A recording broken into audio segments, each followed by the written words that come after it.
We're back to Dimir. We recently played a Dimir Death Shadow Moonshadow deck that was really built around flow state. Had some success with that build. I thought it was pretty good. But I wanted to circle back to the same kind of shell, but I wanted to move into a build that's a little bit more focused on, or maybe just focused on playing Dressdown. Dressdown is very good with Death Shadow. If you're Dressdown in play, your Death Shadow is a 13/13. Dressdown is also good with Moonshadow. You can play it end of turn or even like main phase. Just go Dressdown Moonshadow, and you have a 1 mana 7/7 menace on following turns. The Dressdown will cause the Moonshadow to not enter with any of the -1 counters. Um, the most powerful thing really is like end of turn Dressdown on turn 2 and untap and play 2. If you can have 2, it's like just so insane. And so like the whole build is pretty different. One thing that's really nice is if you're not playing flow state, you don't have to play preordained, which opens up the deck a pretty good bit. Getting to main deck some cling to dust. Also, so I should say, Nethergoyf is a card that you cannot play with the dress downs. Nethergoyf is a card that I like a lot. It's one of your main stubborn denial enablers, or we're way down on stubborn denials in this build. More on Spell Pierce. But Dress Down is so bad with Nethergoyf, it like turns it into an 0-1. I think you just can't play it. So one thing that lets you play some main deck Cling to Dust a little bit easier because you're not competing for the escape so much, and Cling to Dust is good. There's a lot of Reanimator right now. Tamiyo is also a card that I have been interested in playing in the archetype. I think that the Tamiyos play worse in the Nethergoyf build because that build wants to be like a lot more aggressive. And Tamiyo is very good with Mishra's Bauble and Street Wraith, just the ability to flip it super fast. And when you're not playing flow state, you need kind of a secondary card advantage source. And so we're playing like a 3-2 split of Tamiyo and a Nulldrifter. And the Nulldrifter is kind of like, I'm not a huge fan of the Dressdown Nulldrifter plan in general, but it is good when you get to do it. And I was very interested in both an extra threat and an extra source of card advantage, and Nulldrifter I think fits that role really, really well. Up to 3 edicts in the main. A little bit scared of like Kappa Cannoneers and Scion of Dracos. Nothing too crazy else to the sideboard. I think we could probably maybe just get in there. Does Dressdown going to the graveyard trigger Moonshadow? I guess I'm not sure. What if we consign to memory the Dressdown trigger? Then it'll just trigger again on the next end step. Let's mulligan our 7. Okay, so this is turn 2 flip Tamiyo without having to spend any mana. Give this one a go. Yeah, I know, Mac. I know it's all Golgari all the time. The backup deck is another Golgari deck. You'll be happy to hear. Thoughts on this Intruder Alarm build I've been tinkering with? Is it the Convoke spell? You're not playing it. So there's Sprout Swarm. So Sprout Swarm we've played with Intruder Alarm, and that goes infinite. So this is just like classic like Beck Call, Badgermole Cub, Intruder Alarm. I'd say that I would almost never play Intruder Alarm and Fatal Push in the same deck, although you're probably just too scared of Bowmaster, which I guess is valid. I suppose I don't exactly get this as the idea. Okay, so you go Nantuko. Yeah, I guess I don't exactly get it.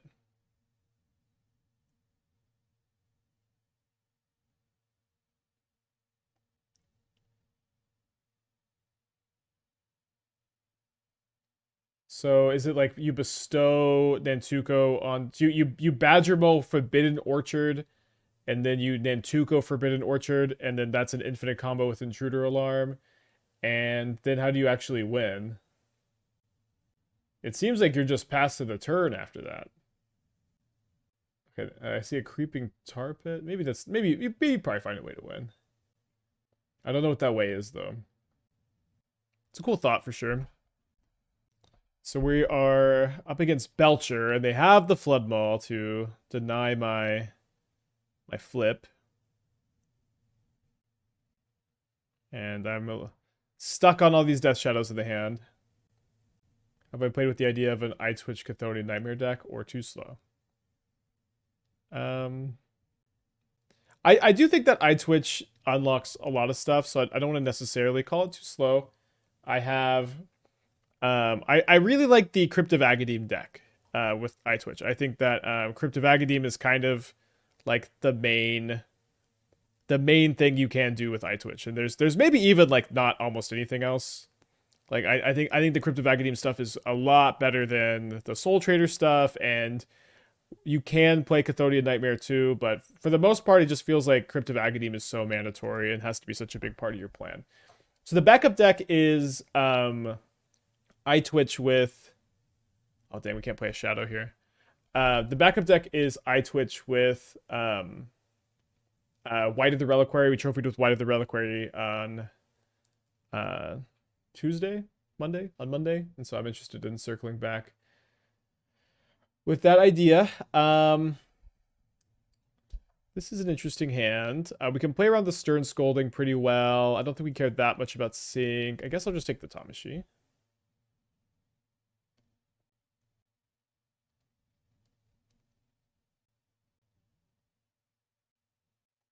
Is there any Marvel Early Access Moto? I think so. I think there's some this week. I don't think we'll be playing. I think we'll just wait for the full set to come out.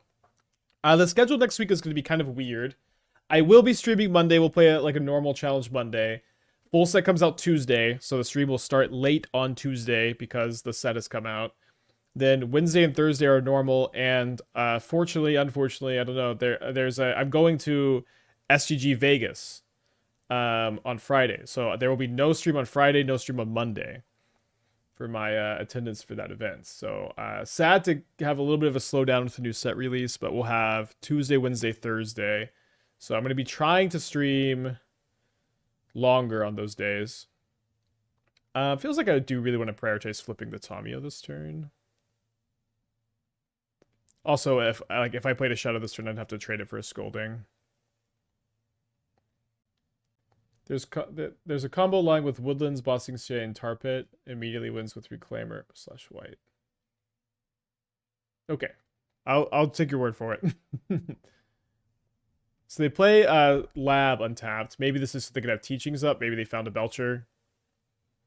They sink the Tamiyo. That's okay. So I guess this turn maybe I play Shadow and Spell Pierce the Scolding. Or maybe I just trade this for Scolding and save the Spell Pierce, have it hold it up. Does seem like pretty valuable. I could also keep the Spell Pierce in hand and oh, sorry, Death Shadow is always a 13/13 on the stack. It never gets Scolding. Okay, perfect. We'll just play this pass. Yeah. So I was thinking of the Nether Goyf interaction. Okay, well that's good.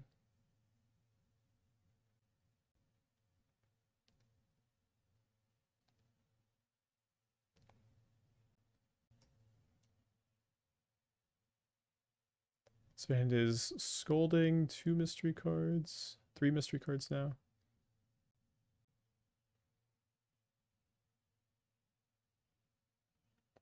More shadows than lands this game. I feel like when we played the 16 land version, we were getting flooded all the time. Now we're up to 18 lands, and we've been kind of screwed all day. I do think I want to hold up the Piers for another Waterlock Teachings or Whir end of turn or Untap Belcher. It is tempting to play another Shadow because then all of a sudden a fetch land is lethal. Oh, I guess we have the Dressdown for lethal.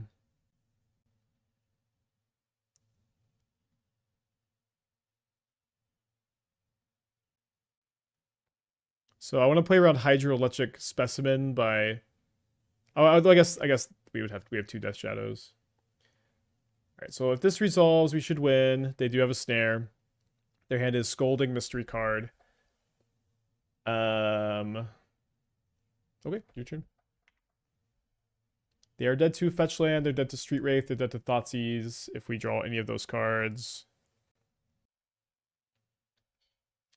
I guess we try again.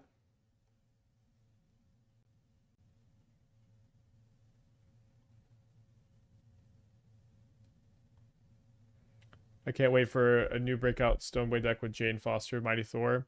I didn't think Jane was that good, unfortunately. Alright, we're gonna go to discard. Their hand is just a Stern Scolding. Top deck Belcher would be pretty bad. It's kind of the only card we really need to dodge. Surely they would have played it by now. What card would they think so long on? Maybe Thundertrap Trainer? Although I would think they would just want to kick... Maybe, yeah, maybe Thundertrap Trainer, they'd be like, oh, maybe I just want to cast and find a Belcher. Maybe I want to get 2 blockers. I don't know. We do finally find a Wraith. This is turn 9. Looks like we're still not going to have lethal. They can't whir for Belcher, though, so we should be somewhat okay. They have a Hydroelectric Specimen. Okay, let's just let that go. Is there anything that we would really ever care about Spell Piercing this next turn?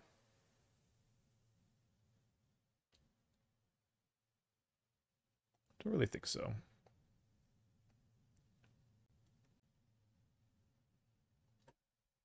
Pretty ugly game, but I think we're going to win. All right. So I'm going to bring in the Consigns and the Disputes. I'm going to, I think, bring in all 3 Vexing Baubles. Maybe that's a little too many. I'm going to cut the Edicts. I'm going to cut the Nulldrifters, I think. Yeah, they're kind of hard to tap out for. I think I'm going to go down at least 1 Dressdown, if not 2. Yeah, probably, maybe even all 3. Play 3 Fatal Push for Tamiyo. I feel like this looks pretty good. Could go down a Bauble and keep like a Dressdown in. Let's do that. And then we have got Cling to Dust for Tamiyo, which I think is a bit better than Nihil Spellbomb. Just have the pushes and the disputes. Yeah, I thought about mentioning Jane Foster as like possibly another Cheerios candidate. I think the Cheerios archetype is very weak, so I guess probably not worth mentioning. Would this list be playing on Wasp? I don't know. Wasp is like, I feel like Wasp is a card that you mostly want to play. I want to play it in like an Aether Vial deck. I want to play it in like the Relic of Legends Humans deck. And then we'll kind of see where it goes. I feel like that card is just so weird. It doesn't. We can't really use. I guess Wasp. I guess Wasp is good with Death Shadow. I didn't actually even realize that it can also like just combo with Shadow. So maybe that is good. Okay, Specimen, Sink. It's pretty interesting to take one of the lands. I think with 2 more Thoughtseizes in hand, it's also interesting to just take all 3 payoffs. I think the Whir is probably the best card.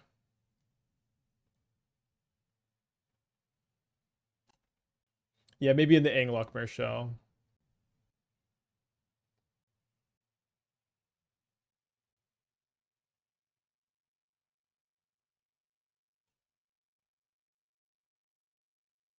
So they drew a Belcher. So I'm going to be going down to 9, and then I'm going to go down to 6. I'm going to play a 7/7 Death Shadow. I'm going to take the Sink. I'm going to take the Sink and just cast Shadow and hope they miss. Like, and if they even if they don't miss and they cast Tamiyo or stock up this turn, it's kind of okay. But I think that just trying to 2-turn clock them is going to have to be the play. We had a chatter recently who said that they played this card, Diary of Dreams, in their Belcher deck to see if anybody just copied their list. Shout out. I can't remember who it was, but shout out. I think that is exactly what happened here. So I guess let's make a 12/12.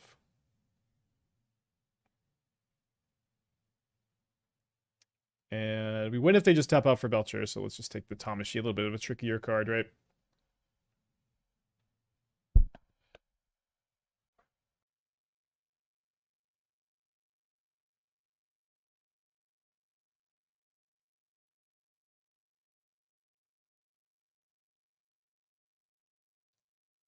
So I guess they're going to play to untap land and the fish.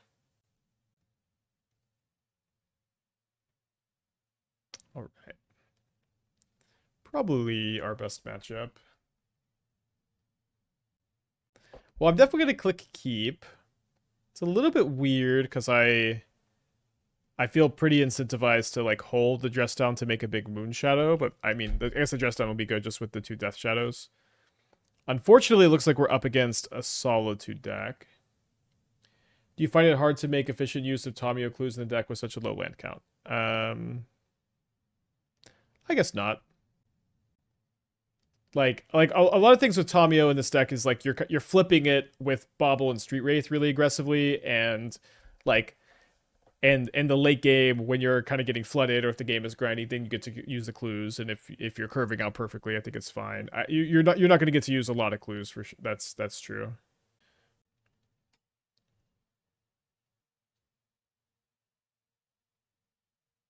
Maybe it was best to just wait and go Dressdown, untap 2 Moonshadows. It's just tough because I like if I can find like a Street Wraith and I can play 2 Death Shadows this next turn, I will have been happy to have played this. No. Looks like they're going for Prismatic Ending. No, they just mistapped. No, they're retapping. Boy, I think this card sucks. So we get to draw 2 new cards here. We have a stub, and then we have a Fatal Push. Might be better to play Moonshadow this turn. I think like they have a frog in their hand, so oh, they play Archaeologist. Could dress down the Archaeologist, I guess. I think let's prioritize getting the 1 mana 7/7 with Stubborn Denial up. They find a Thoughtseize or a Goryo's Vengeance. They do choose the Goryo's Vengeance. So their hand is Frog, Goryo's Vengeance, and 3 mystery cards.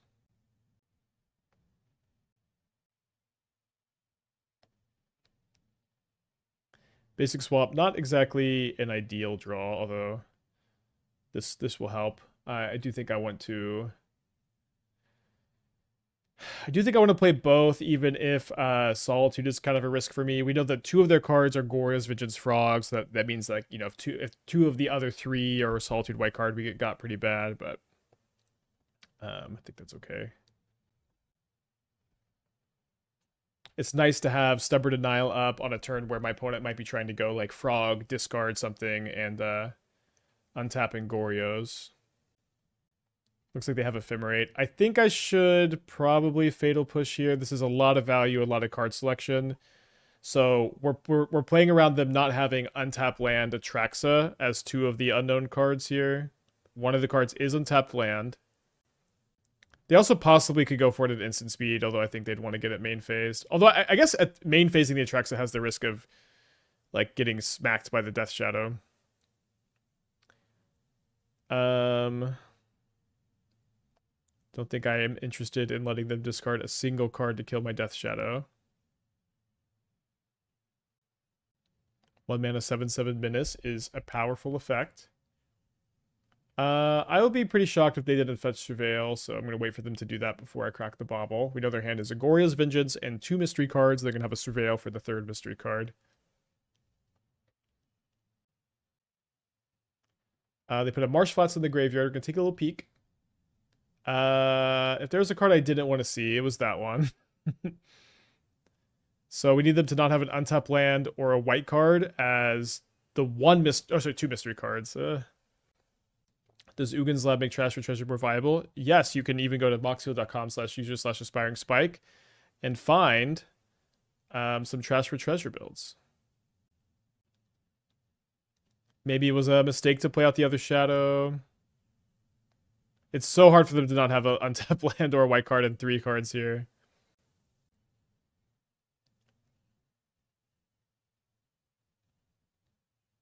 Fuck. Surveils? I mean, I guess they're just going to pitch. Or maybe they're going to go for Goryo's. They put a card on top. So I didn't draw Fatal Push. I mean, shouldn't matter a lot if I Thoughtseize first or second. Are we simply counting the Solitude? Unfortunately, I'm going to have to read Stubborn Denial for you. But Stubborn Denial only counters non-creature spells.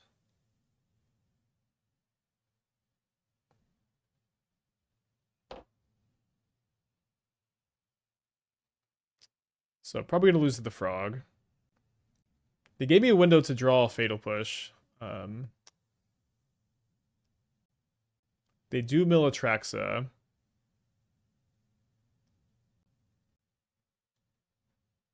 You can double stub this. It doesn't say counter that non-creature spell. Counter the Solitude, because Solitude is a creature spell.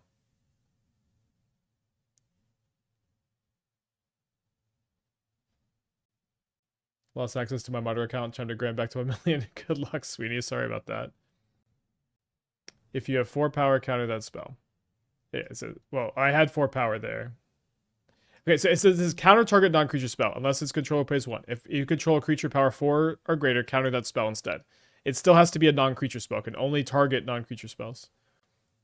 Okay, I think I should be cycling the Cling. I have to target my own graveyard because of the frog.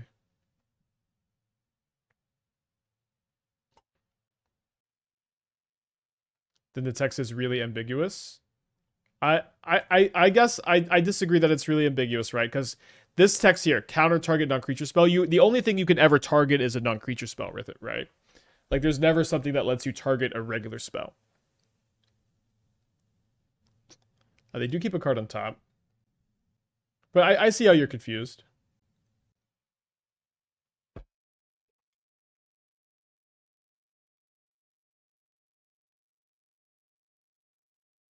I'd say that Stubborn Denial would be like really overpowered if it was worded that way.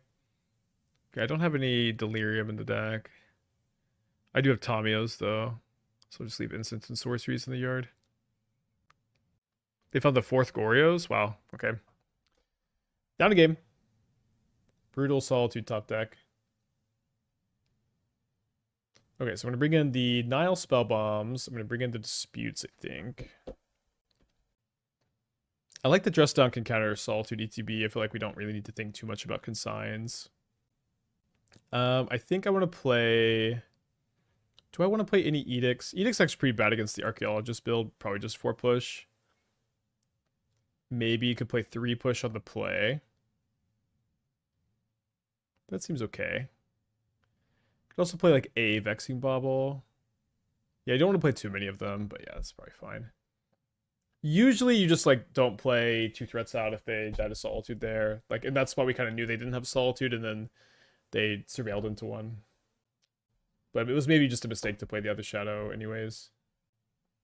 No Consign versus Atraxa trigger. I guess I think that that's not a good strategy to beat Atraxa. And we also have Dressdown, which does a very similar thing already.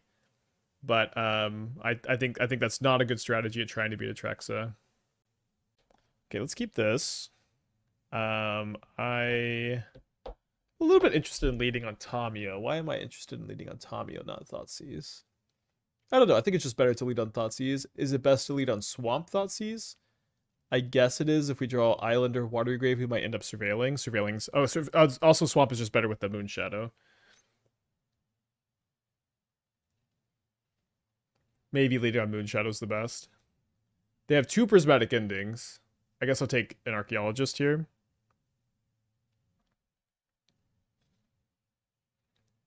Gotta break that up with the Ephemerate, I think. So if they play the Sewers turn 1, which I would kind of expect them to, then we can play both Moonshadow and Tamiyo, and they can only prismatic ending one of them next turn.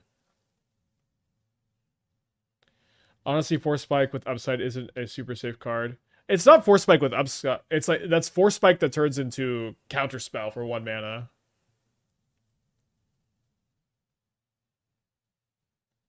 If it could counter creature spells with Ferocious, the card, I think the card would be really unbalanced.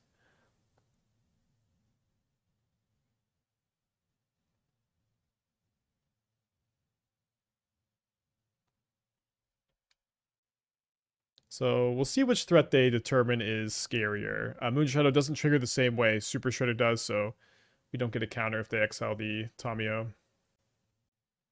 They do go after the Moonshadow, so that means we might be able to flip the Tamiyo, although I guess flipping Tamiyo doesn't do too much in the face of known prismatic ending. I think I'm just going to crack my Clue token main phase. Okay, so we'll go ahead and flip the Tamiyo. Unfortunate that we can't Thoughtseize this ending, I guess.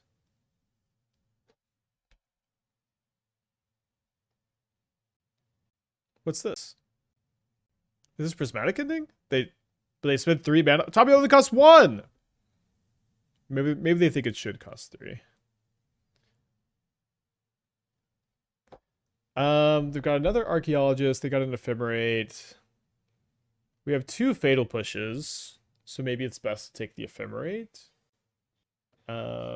Sure. Glad I boarded down to push. They didn't leave up Ephemerate mana, so I don't need to push in response. They find a Wrath Disguise. So their hand is Otherworldly Gaze, Wrath Disguise, Mystery card. Okay, I'm just going to go ahead and push this.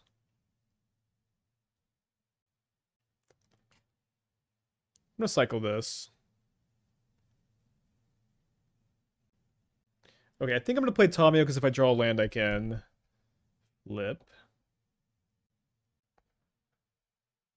Maybe I'm underestimating Otherworldly Gaze's ability to set up for Goryo's. Maybe I could have not prioritized hitting a land. Although I did find this Tamiyo to play. With this, they put an island in the graveyard and they put 2 cards on top. Then they play a Psychic Frog, which I'm happy since I've got this Fatal Push. I drew a Delta. So I have the option of playing Fatal Push plus Shadow, which is kind of bad into the known Wrath Disguise. I think I'm going to be okay to flip the Tamiyo here. And if I go down to 6 life off the Fetch Shock, my opponent could deal me 4 damage with the Frog at most. I think I'm just going to get Island. Maybe a little cowardly, since they're probably attacking the Tamiyo.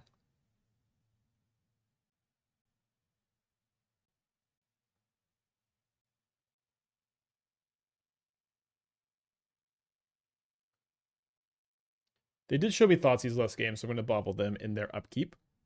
Also, may end up flipping this Tamiyo with the help of this bauble. So their hand is Wrath Disguise. Then they'll draw this Ephemerate, which is actually pretty bad. Pretty bad for me with the Fatal Push, so I can save the Frog. They discard the Wrath Disguise. Then they discard Otherworldly Gaze. Good use for that card. And then they just discard the Ephemerate. So they can put my Tamiyo to 1 loyalty, or they can put me to 5 life. Tamiyo is so sturdy. They do get to draw a new card. Let's see what we draw. So pretty punished for getting the island, I guess. I'm gonna go Fatal Push the Frog main phase, so if they draw a track so they can't discard it. I guess maybe this is not, maybe that's not even such a good idea since they have the Otherworldly Gaze anyways, if it tracks us at the top of their deck.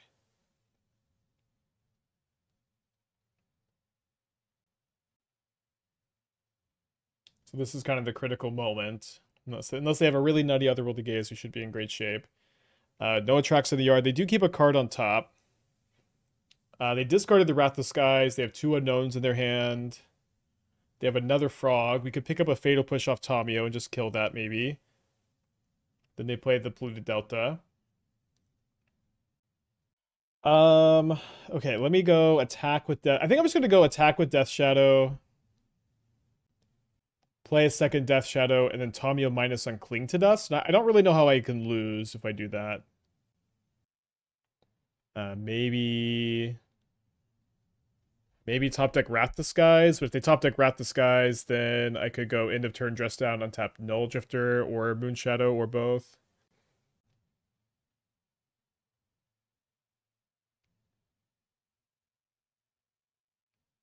Can't Solitude me.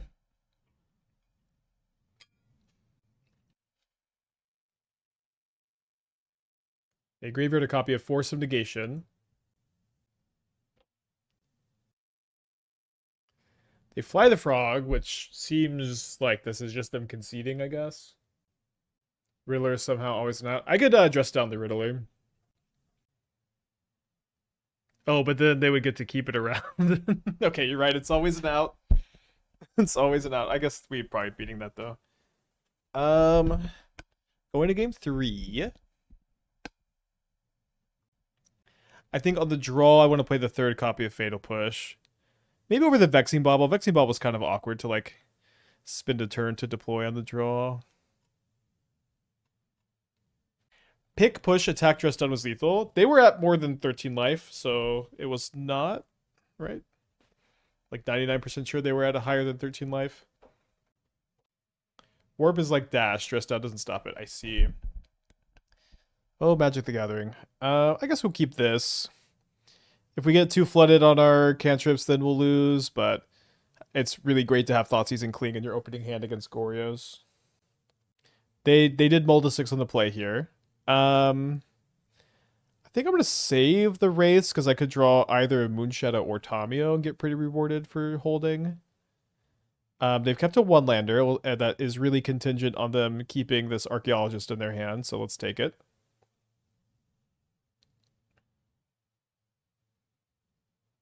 Does a Dressdown in play allow Moonshadow to enter without counters? Yes, that is kind of the main idea here. Is Surgical consideration if the sideboard is clean enough? We're playing Nihil Spellbomb over Surgical, which I think I'm preferring at the moment.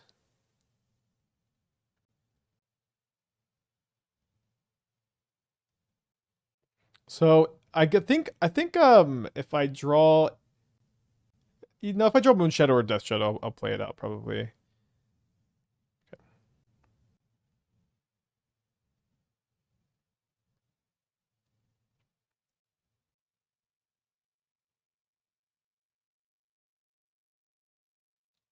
So the hand is March, Gorios, Ephemerate.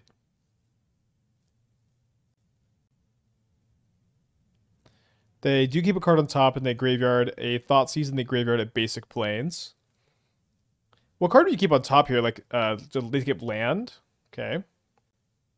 So I don't want to crack my fetch, because I want to be able to Spell Pierce this March.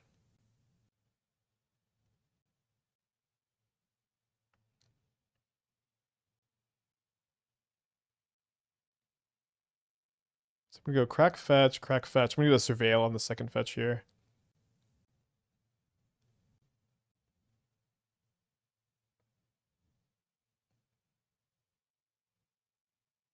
I will keep that on top, despite it being able to grow the shadow. And they take the hit, which means they're going to play Otherworldly Gaze, which plays certainly better against my hand.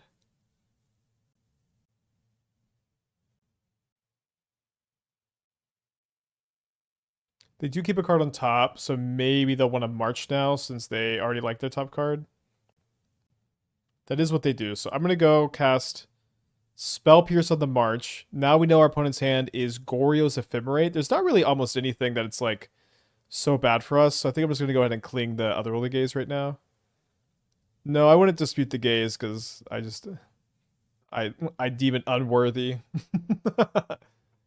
I deem it unworthy. Okay, so they found a prismatic ending. Let's go ahead and see what they're drawing. Just a land, so they have nothing to do next turn. We have another copy of Death Shadow on top, which I guess I should keep, but I will not deploy unless I feel like I can beat Solitude.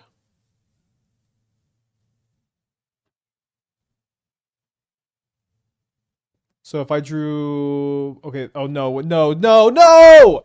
No! Fuck! Why me, dude?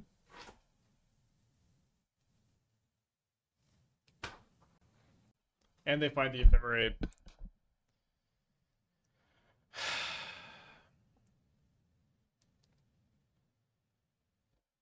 We're so ahead. They're so ahead. Games 1 and 3 were so ahead. This hand is so high upside. Could have held a Sweetheart Guess. I'm just not going to deal with the hindsight bias. I have to play. I think it's better to play the Shadow there, and if they surveil Atraxa, then they surveil Atraxa, but that's the only way they get to do literally anything that turn.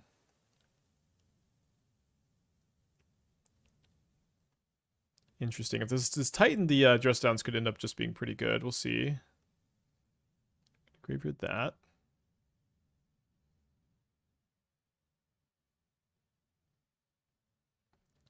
All right, so I think I'm gonna go end of turn Dressdown, and then maybe we just Shadow and play Thoughtseize. We'll see what they do. You can play Mystical Dispute this turn. Y'all are not serious with hold up Mystical Dispute there. There's no chance it's the correct play. There's just no chance it's the correct play. Okay, so do we want to try to... No, let's go Thoughtseize double Moonshadow. That's got to be the right play. Okay, so they're going to have... So one Sog Amulet, 2 Amulets, 4 mana only next turn. Green Side could be ramp. I think we need to take that. It's non-hindsight, so you did have Bauble and perfect info. Was it worth it to play around for us not to decide? It is for you to decide. It is for you to decide. That we had perfect info. It's hindsight bias to say we should have played around them entombing Atraxa. I think it's not reasonable to do so. I think you need to be putting pressure in play. You need to play around top deck removal, so you have the backup Shadow next turn. It's not. It's not reasonable. It is to say it's not for you to decide is entirely what we're talking about, is deciding if you would play around the Surveil Atraxa there.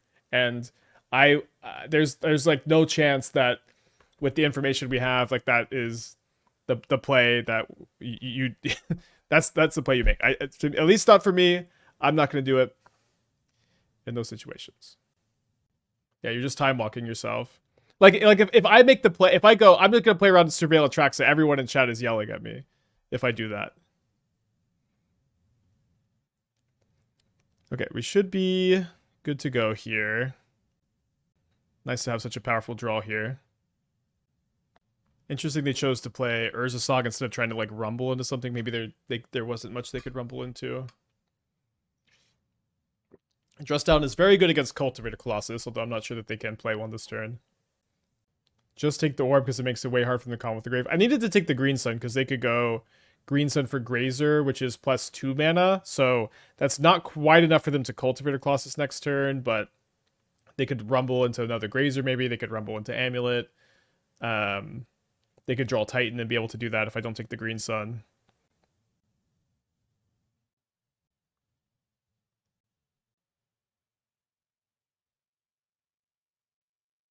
Dwarf doesn't matter, they can just Woodlands it. Good call, good call.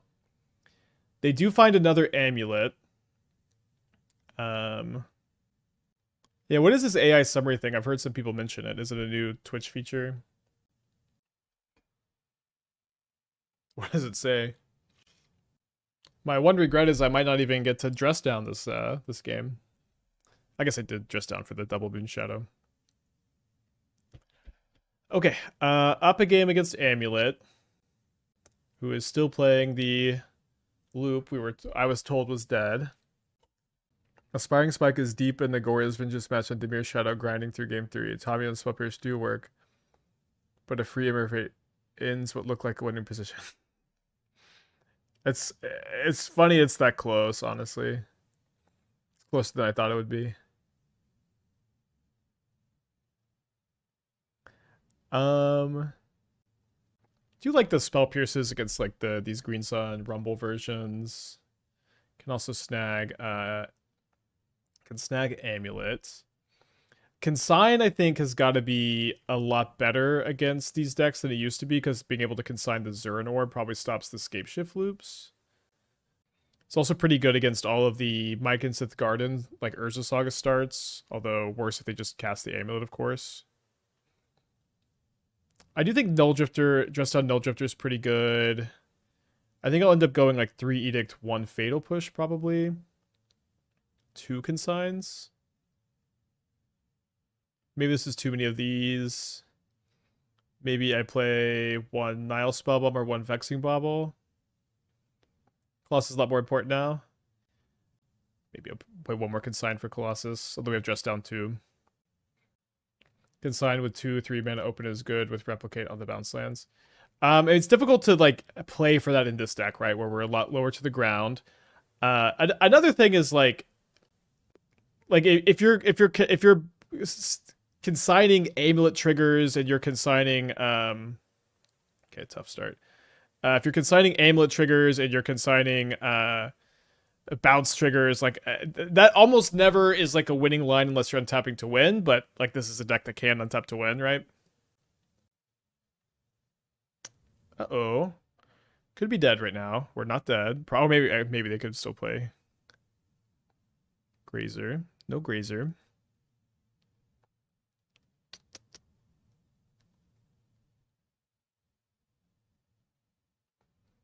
They can still Analyst Loop a Zern Orb in the yard. They just need 4 mana more for each iteration. I agree, although like a lot like the loop is already so mana intensive. They play a woodland, so maybe they just don't have a bounce land. Seems like they're having a little think here. They pass the turn. Let's go ahead and cycle a Cling.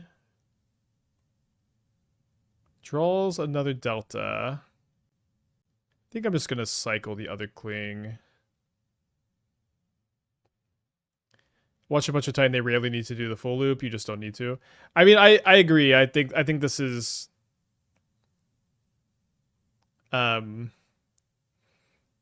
only do you like not need to do the full loop most of the time to like beat an opponent in Magic the Gathering, but you can also like choose to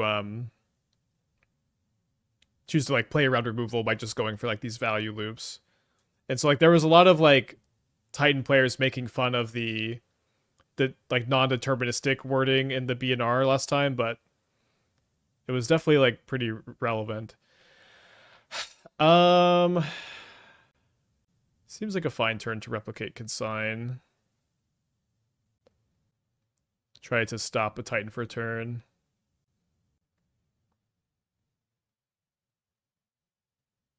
So they are going to have 5 mana here, or 4 mana here, so they could cast Scape Shift and kill me.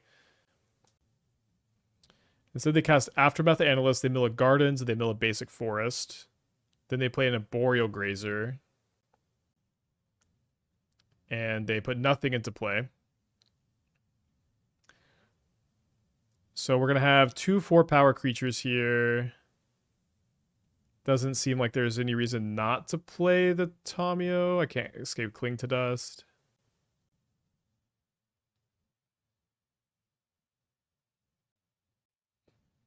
As they jump block, they go down to 11.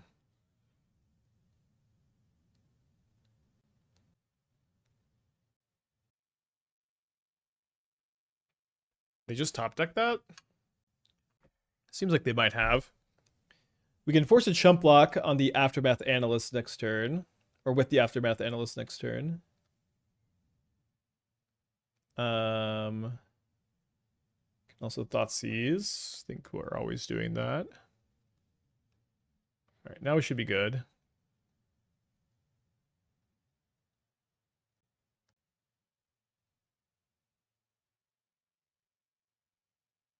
I guess I'll leave up Escape Cling.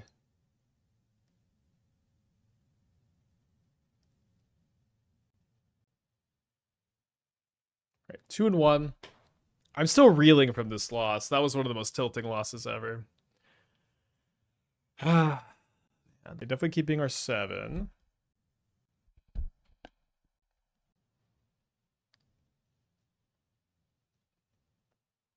So let's play out the Bauble and not crack it. If my opponent Thoughtseizes my Moonshadow, then I'll want to crack it.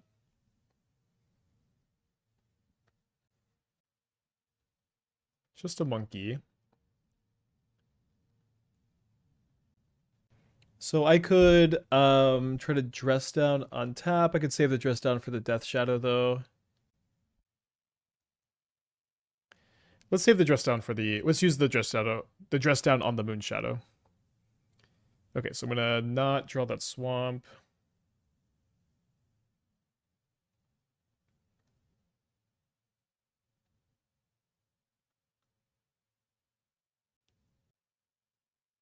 Draw a Tamiyo. Would be nice to draw like a fetch land to be able to play all my 1-drops next turn.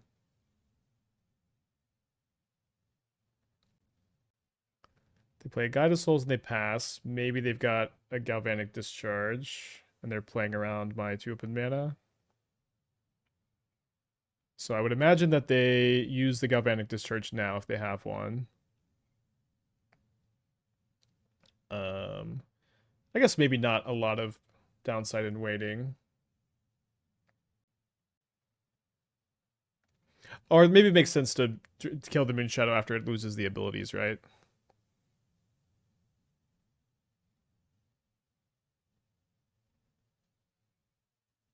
Not bad. 4 cards in their hand. They fetch shock down to 15. Fortunately, they play Seasoned Pyromancer instead of Fable of the Mirror Breaker.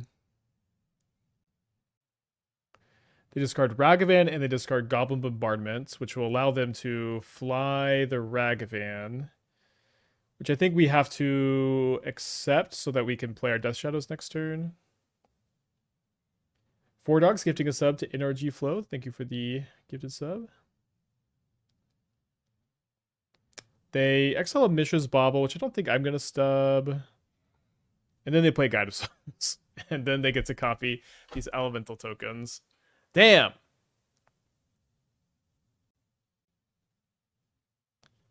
Alright, I'm going to go to game 2.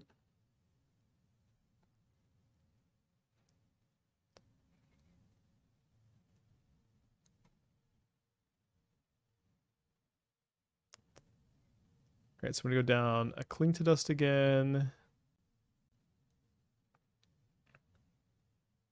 And 2 Spell Pierces.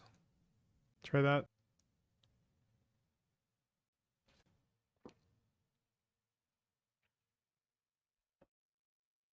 So nice to have Dressdown Nulldrifter. Let's keep. My opponent's on a Mold of 6. They're on the draw here.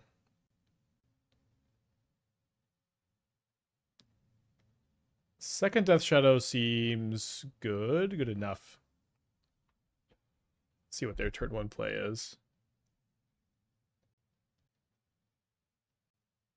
So we played this matchup earlier, and my decision to like fetch shock aggressively lost me the game to Fast Blood Moon. This is also a game where my opponent is going to be attacking me. Although be a little bit. So I think I'm probably gonna go Island Swamp here. There's also some value in game 2 showing your opponent that you're playing around Blood Moon, and there's like somewhat likely to board it out for game 3.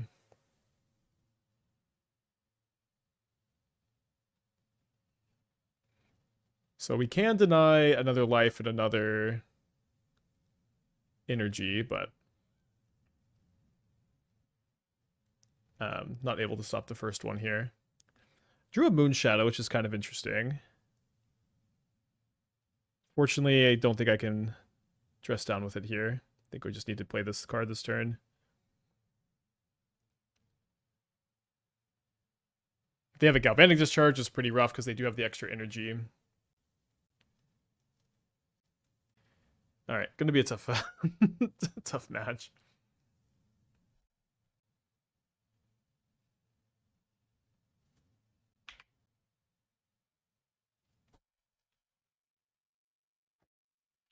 Yeah, maybe we should be playing like Glistening Deluges instead of just relying on the explosives here.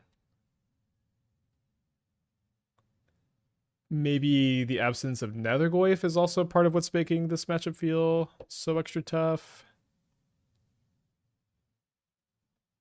But it's feeling rough so far. We did draw a Fatal Push.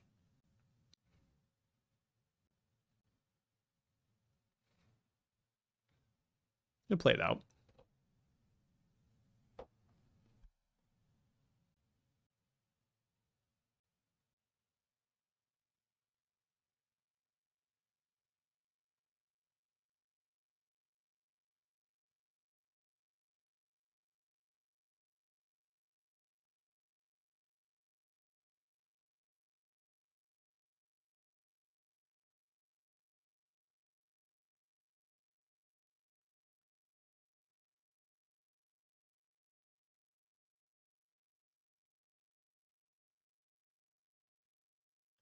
You ever ran Force of Despair in Modern? I've played it a couple times. I tend to think it's like a little overrated.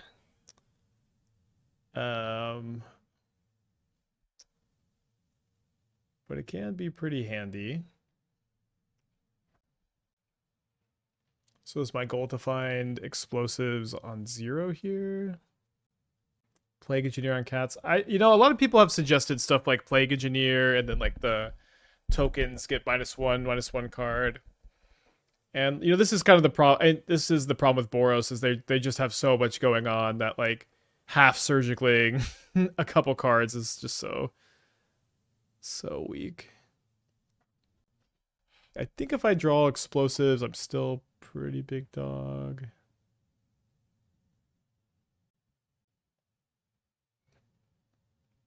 All right. Wait for the 3/2. This is a very good Boros draw, though. That's absolutely true. It lined up really well against me both games, but still, they're gonna have some good draws. Mulligan this, I think. Can you give me anything more than Illness of the Ranks, baby? I'm telling you, that shit is great.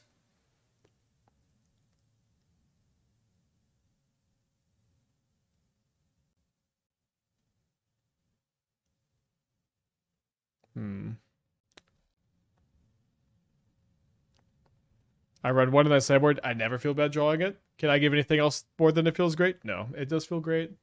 Embrace it.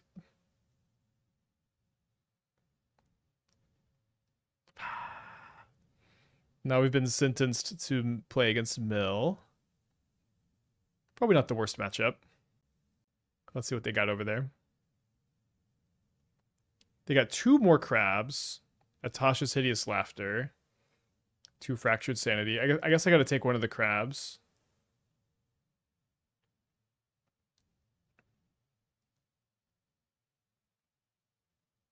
Illness of the Ranks plus Push the Guides and a Johnny. Illness of the Ranks plus a Fatal Push for every single creature they play, Spike. It's not that hard. Illness of the Ranks plus a Fatal Push for every creature is really good.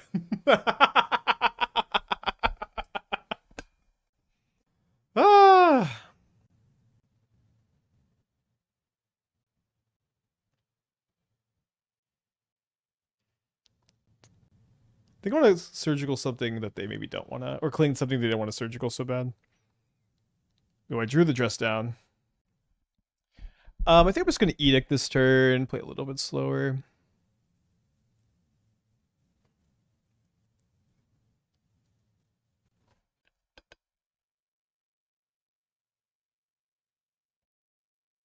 Be cycling here. They mill 2 of my Moonshadows, only have... Alright, sorry, that was the opening hand. Still have 2 in the deck. So hopefully our opponent goes Tasha's and we can Spell Pierce it, then Dressdown, untap, Nulldrifter. I think a lot of Boris' game plan is a lot of tokens. Illness stops that in K command. Instep makes the millions turn mana sort of marginal in prowess. My point is that if you can turn off the token shenanigans and energy, they can't do much with bombardment / Ajani. So I think I really disagree about the Ajani thing, right? It's like they with Ajani flips and they +2 and they are like ultimating against you a lot of the time, or they're still able to like lightning bolt every single turn. As far as like Illness of the Ranks against K command, it's also really tough because they just choose a different mode.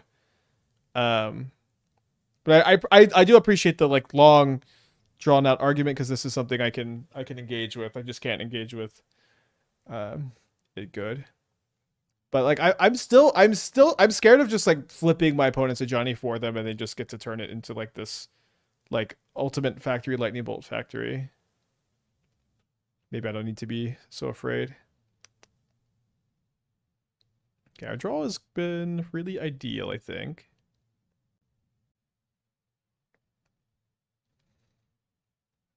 Will not be cracking this and turning on the Archive Trap. My opponent's hand is Fatal Push, Archive Trap, and 1 mystery card.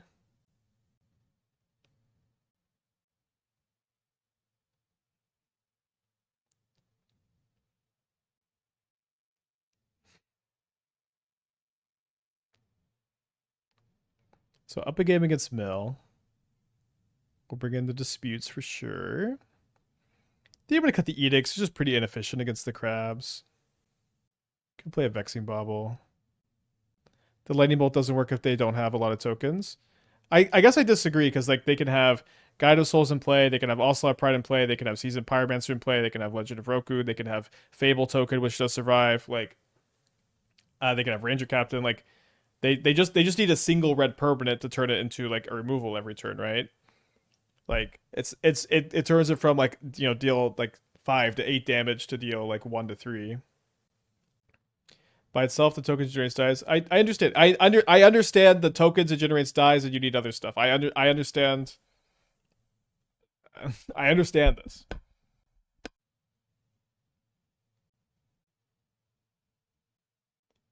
Keep this. Can try to dress down into Moonshadow. Nice not to have a fetch land in hand. For archive traps.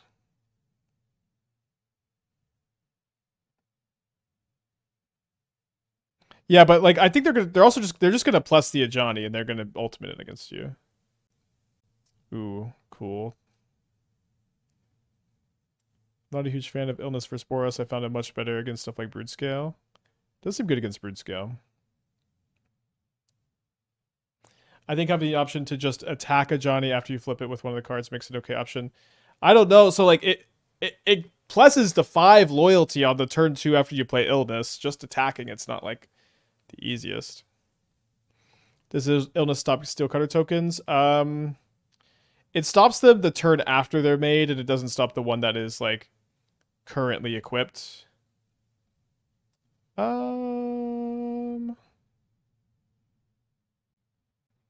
think I let this resolve, and I dress down untap Moonshadow with stub up. They only hit 14 cards, thankfully, with the Nulldrifters and the Street Wraiths in the deck. Somewhat manageable.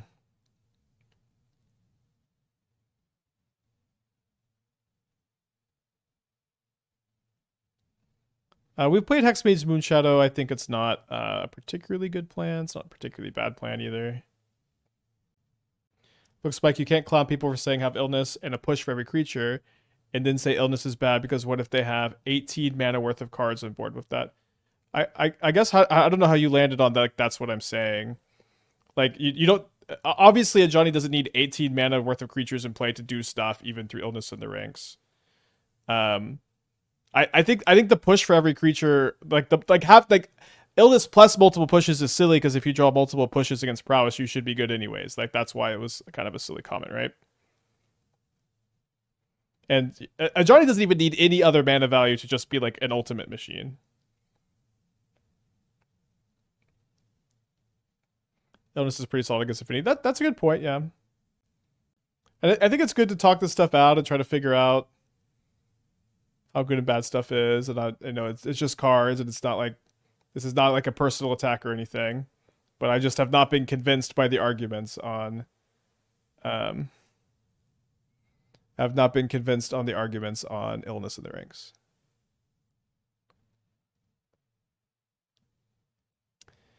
Well, I guess I'm just gonna hope they don't find a push.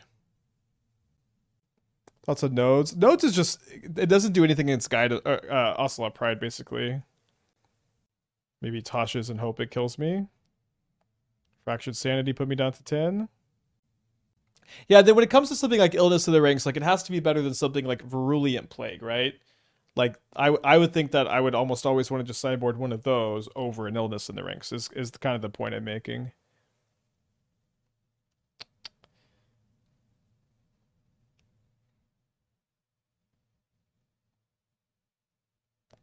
All right, so 3-2 this league.